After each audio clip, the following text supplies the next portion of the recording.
Change नहीं है, तो आप 4 वर्ण से 3500 पर कैसे पहुंचे हैं? There is the constant flux of change, और वो चेंज अपने आप होता है, वो चेंज रजिस्टर नहीं हो रहा था। सेंसस पहली बार उस चेंज को रजिस्टर करता है, मुझे फोर्स करता है कि भाई बता तेरी कास्ट क्या है, and I am forced to get inside a freezed category. मैं पहली बार एक जमी हुई वर्ग के अंदर फंस जाने के लिए बाध्य होता हूं। यानी कि संस्कृत ट्रेडिशन के अंदर आपको बैरागी जो मिलेगा, संस्कृत ट्रेडिशन के अंदर आपको गोस्वामी जो मिलेगा, संस्कृत ट्रेडिशन के अंदर आपको जो वैष्णव मिलेगा, जब आप उसको सेंसस के साथ कंपेयर करने लग जाएंगे तो फिर हम बार बार फंसते चले जाएंगे। उदाहरण के लिए मैंने अपने पेपर में जो लिखा वहां पर वैष्णव ब्राह्मण नाम मैंने for the sake of convenience लिख दिया है, इस बात को जानते हुए कि जिस स्टेट में मैं बैठा हूं स्टेट की कॉन्स्टिट्यूशनल लिस्ट के अंदर नाम बैरागी है, नंबर 1। नंबर 2, इस सेमिनार का टाइटल भी उसके अंदर भी बैरागी है। वैष्णव ब्राह्मण मैंने इसलिए लिख दिया क्योंकि राजस्थान और गुजरात के अंदर पिछले 100 साल में वैष्णव साहब जानते हैं कि जो इंटरनल डिबेट्स चली हैं बैरागी समाज के अंदर, गुजरात में और राजस्थान में जो कॉन्फ्रेंसेस हुई हैं कास्ट की खुद, जिसको के.सी. वैष्णव साहब जो बहुत बड़े विद्वान आप जानते हैं, वैष्णव ब्राह्मण समाज के अगर वो यहाँ जो होते तो that would have been additional benefit. वो एक कोड डिफाइन करते हैं बैरागी समाज को डिफाइन करने का, 4.52, 452, 4 आचार्य 52 द्वारे कोड डिफाइन कर दिया। जो इस सिस्टम के अंदर है उसको बैरागी गिन लो। प्रेजेंट में अब आप कहेंगे 452 600 साल पहले भी था क्या, फिर चक्कर पड़ जाएगा, क्योंकि सिस्टम डिफाइन एक हिस्ट्री के एक पॉइंट पर हुआ 4.52 का। अब आप उस 4.52 को ढूंढने चलते हैं 700 साल पहले, वो थोड़ी मिलेगा 700 साल पहले 4.52 का सिस्टम। दूसरी बात, बैरागी समाज का डिफाइनिंग फीचर क्या है वैष्णव ट्रेडिशन के अंदर? वो डिफाइनिंग फीचर है सगुण ट्रेडिशन। 4.52 की ट्रेडिशन सगुण ट्रेडिशन है, और ये एक थियोलॉजिकल टेनेट है, एक धर्मशास्त्रीय आधार है जिस पर द्वारे का डिसीजन किया जाता है। मैं पिछली फाइल्स उठाकर देख रहा था, वैष्णव ब्राह्मण समाज की, बैरागी समाज की बहुत सारी मैगजीन्स निकलती हैं। पिछले 1.5 महीने से मैं उन मैगजीन्स को देख रहा था। उन मैगजीन्स में लोगों के लेटर्स पढ़ रहा था कि समाज के अंदर क्या चर्निंग चल रही है। उसमें एक व्यक्ति ने कहा कि भाई राम निरंजनी और निरंजनी, ये इसकी डिटेल में मैं भी नहीं जाऊंगा, राम निरंजनी और निरंजनी में से किसको द्वारा माने किसको द्वारा ना माने। रिप्लाई करने वाले ने उत्तर में डिसीजन किसको बनाया, बोले जो सगुण हो उसको द्वारा मान लेना।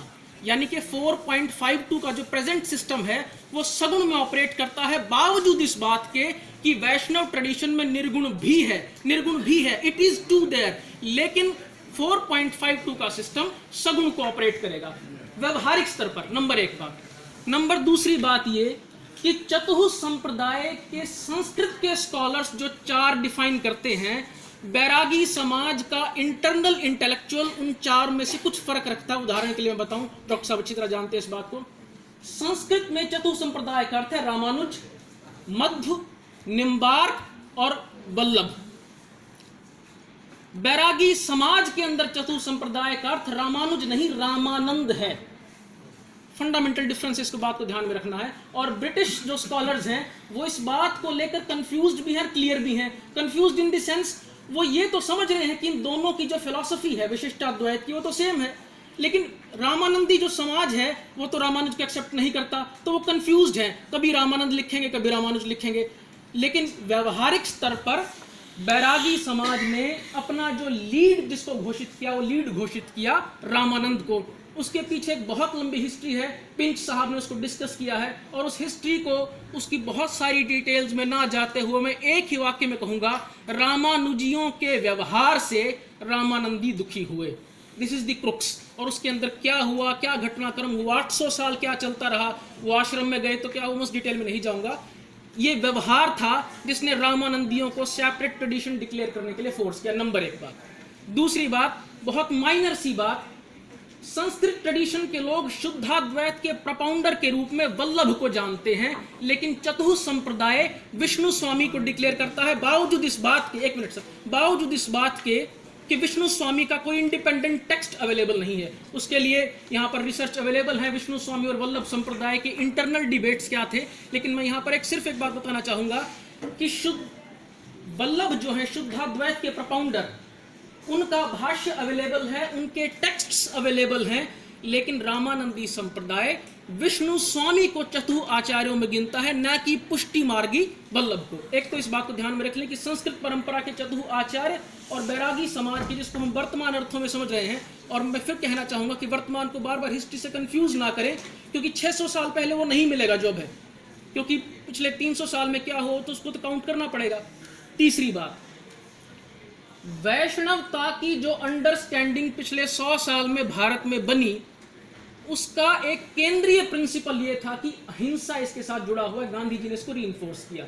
वैष्णव जन तो तेने कहिए जो उनके आश्रम में गाया जाता था, और वहां से फॉरेन स्कॉलर्स के दिमाग में ये बात रीइंफोर्स हुई, बिल्कुल जम गई कि वैष्णवता is synonymous to non violence, और नॉन वायलेंस का अर्थ जो वेपन्स का इस्तेमाल नहीं करते। बैरागी समाज का अध्ययन हमें इस बात की समझ देगा कि वैष्णव ट्रेडिशंस के अंदर एक वॉरियर विंग रही है, वेपन्स का इस्तेमाल रहा है, और वायलेंस का अर्थ वो हिंदू समाज में वो नहीं है जिस अर्थ में जैन और बुद्धिस्ट ट्रेडिशंस लेते रहे हैं। तो वैष्णव की अहिंसा को बौद्ध जैन की अहिंसा के साथ कंफ्यूज नहीं करना चाहिए। ये बात हमें लश्करी ट्रेडिशंस को, जिसको वैष्णव समाज की अपनी जो अंदर की जो समझ है, वहां पर हम 7 द्वारों को लश्करी बोलते हैं। लश्करी का मतलब those who were into the military tradition.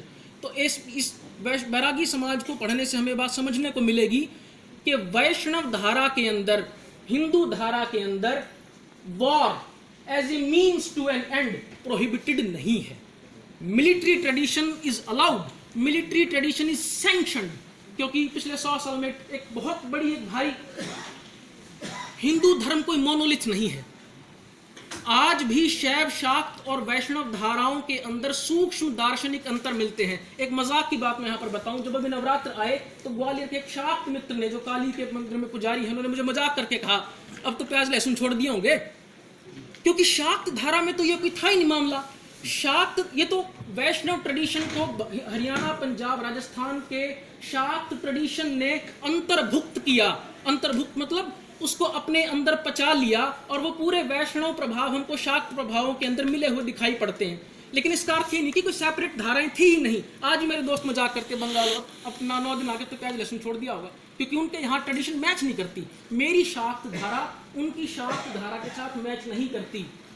इस बात को हम, जो सर जी कह रहे थे गोस्वामी साहब, इस बात को बहुत ध्यान देने की जरूरत है कि शैव और वैष्णवों के अंदर एक हिस्ट्री जंक्चर के ऊपर, मैं आपकी बात को कोट कर रहा हूं सर, आपको बता नहीं रहा, शैव और वैष्णव ट्रेडिशंस के अंदर एक समय पर भारी क्लैश रहा है। This is a historical fact. Gwalior यहाँ पर पूना के पेशवा के दरबार के अंदर तो फरियाद ले लेकर गए हैं लोग कि जी क्या कर दिया, कुंभ के ऊपर छोड़ते नहीं, नहाने भी नहीं देते।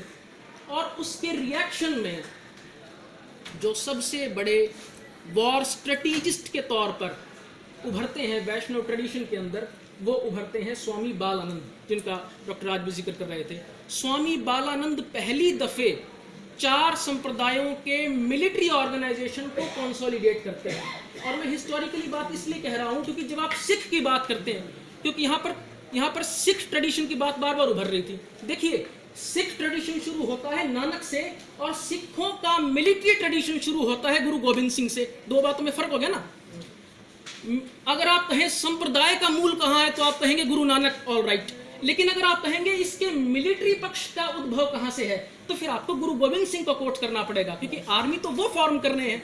तो जब आप कहेंगे वैष्णव धारा कहां से है, तो जी आलवार से है, बिल्कुल ठीक है। भक्ति आंदोलन से है, बिल्कुल ठीक है। उससे भी पहले यज्ञो वै विष्णु, बिल्कुल ठीक है। विष्णु स्मृति, बिल्कुल ठीक है। विष्णु पुराण, बिल्कुल ठीक है। पर जब आप कहते हैं कि मिलिट्री ट्रेडिशन कहां से शुरू होता है, that is a specific juncture. और उससे पहले भी तैयारियां तो हो ही रही थी, और वो कंसोलिडेशन, वो चतुः संप्रदाय का कंसोलिडेशन होता है स्वामी बालानंद के द्वारा। और उस पूरी घटनाक्रम में मैं नहीं जाऊंगा कि वो एक्चुअल में क्या हुआ, शैवों ने आक्रमण किया और उसके प्रत्युत्तर में। अब शैव और वैष्णव धाराएं आपस में अंतर्भुक्त हो चुकी हैं, और ये बातें इतिहास की बातें हैं, ये बातें व्यवहार में लागू नहीं होती। मेरी माँ शिव की भी पूजा उतनी आदर के साथ करती है जितने वैष्णव के विष्णु। मेरे घर में सोमवार का भी व्रत रखा जाता है और एकादशी का भी व्रत रखा जाता है। लेकिन एक समय में शैव और वैष्णव अखाड़ों में जनता में चाहे भले ही डिस्प्यूट ना रहा हो, लेकिन एक समय ऐसा जरूर था जब शैव और वैष्णव अखाड़ों में डिस्प्यूट था। इसलिए बार बार पुराणकार को कहना पड़ा, जो शिव की भक्ति करता है विष्णु को नहीं मानेगा, जो विष्णु की भक्ति करता है और शिव को नहीं मानेगा तो उसको फला पाप लगेगा। तुलसी को कहना पड़ा कि राम का जो रिपु है और शिव का जो भक्त है वो, ये बार बार इंटरवीन करना पड़ा स्कॉलर्स को, पुराणकार को इंटरवीन करना पड़ रहा है, तुलसी को इंटरवीन करना पड़ रहा है, क्योंकि उस हिस्टोरिकल जंक्शन में क्लैश चल रहा है। इस बात को मैं मानता हूं कि क्लैश जनता में नहीं था, लेकिन आप इस बात से बचकर नहीं भाग सकते कि अखाड़ों में भी क्लैश नहीं था। अखाड़ों में तो क्लैश था, और अखाड़ों में क्लैश क्यों था वो लंबी बात है, मैं उसके अब डिटेल में यहाँ पर नहीं जाऊंगा। आखिरी बात मैं जो कहूंगा यहाँ पर, अनूप गोसाई जी का जिक्र हुआ, सारी बातें जिन दो ब्रिटिश स्कॉलर्स ने काम किया है, एक तो William pinch, peasants and Monks in British India, और एक और किताब है उनकी वॉरियर एस्थेटिक्स। वॉरियर एस्थेटिक का मतलब ये योद्धा सन्यासी, वॉरियर एस्थेटिक, 2 किताबें उन्होंने लिखी विलियम पिंच ने। और विलियम पिंच का जो काम डॉक्टर त्यागी जी ने भी कोट किया, बीच में अनूप गिरी का नाम आया, वो जो काम है वो शैव ट्रेडिशन का काम है। अनूप गिरी इज अ मैन ऑफ शैव ट्रेडिशन, और ब्रिटिश स्कॉलर जब शैव सन्यासी का नाम लिखता है तो वो अमूमन गोसाई शब्द इस्तेमाल करता है। जब ब्रिटिश स्कॉलर वैष्णव सन्यासी का जिक्र करता है तो अमूमन बैरागी शब्द का इस्तेमाल करता है। एच विल्सन भी यही लिखते हैं। इस मामले में कोई कंफ्यूजन नहीं है, लेट इट बी क्लियर कि वैष्णव सन्यासी के लिए बहुत लंबे समय से जो टर्म चलती रही, that was Bairagi, right from H Wilson का सेक्ट्स ऑफ द इंडिया। और शैव सन्यासियों के लिए जो टर्म चलती रही वो गोसाई चलती रही। इसका अर्थ ये नहीं है कि लोक व्यवहार में गोसाई और बैरागी उतने अलग अलग हैं। लोक व्यवहार में तो हम कंफ्यूज करते हैं, हरियाणा के अंदर हम शामी कह देते हैं, हरियाणा के अंदर हम बैरागी भी कह देते हैं, हरियाणा के अंदर हम गोसाई भी कह देते हैं, हरियाणा के अंदर हम वैष्णव भी कह देते हैं।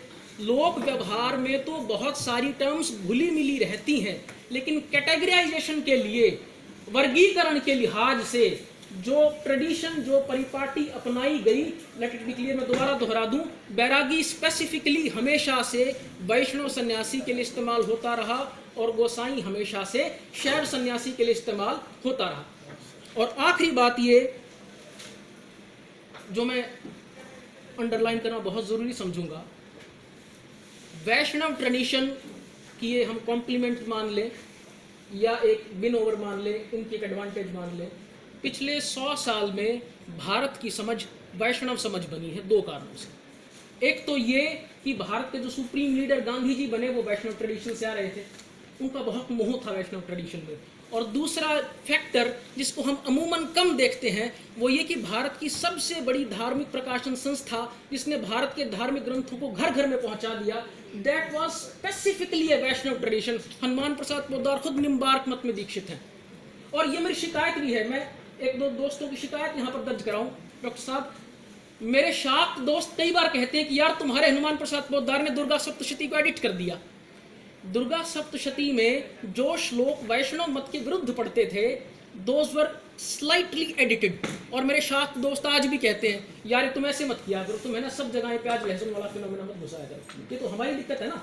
इस बेल्ट के अंदर नवरात्र आते ही आपको लिखा मिलेगा सलाद में प्याज लहसुन से बगैर आपको सलाद मिलेगा, छौंक में आपको प्याज नहीं मिलेगा। ये सांस्कृतिक जीत वैष्णव धारा की है।